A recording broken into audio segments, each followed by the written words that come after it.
I've heard, statistically, they say that 1 in every 3 Muslims believes that leaving Islam is punishable by the death sentence. So what is it that makes you think that Islam is about to collapse?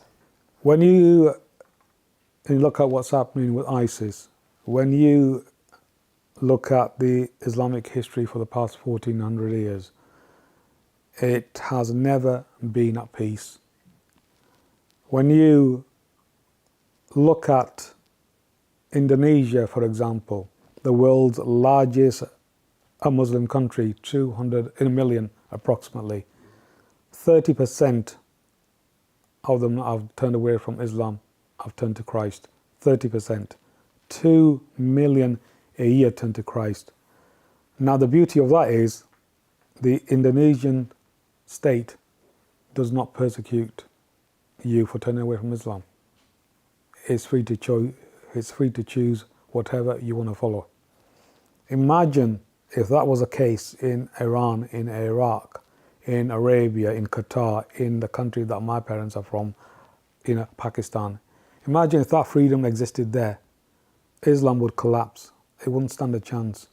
If the apostasy law wasn't in Islam, if Muhammad did not instruct anyone to kill those who leave Islam in the first place, Islam would have collapsed before it even started. The only reason it continues is it continues by force. And you hear this propaganda that Islam is the fastest growing religion in the world, which is a load of utter nonsense.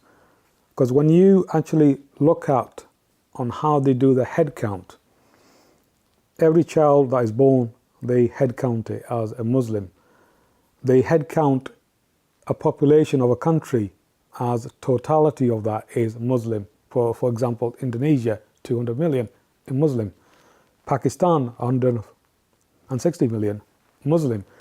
If Christians apply that same principle, Christianity would be 4 times as big as what it is. So when you take out the equation those who have actually turned away from Islam in secrecy, whether they've turned to atheism or Christ, that number of the Islamic practicing individual drops drastically. It drops. It's not as big.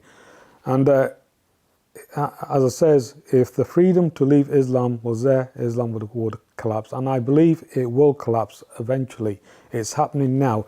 I see it as a cornered animal that is wounded and is lashing out in its last days. It's on the verge of collapse. And this is why it is absolutely important for people like myself who have turned away from Islam is to speak out and say, we have turned away and we are free to do so, and we encourage others who are on the fence to do the same.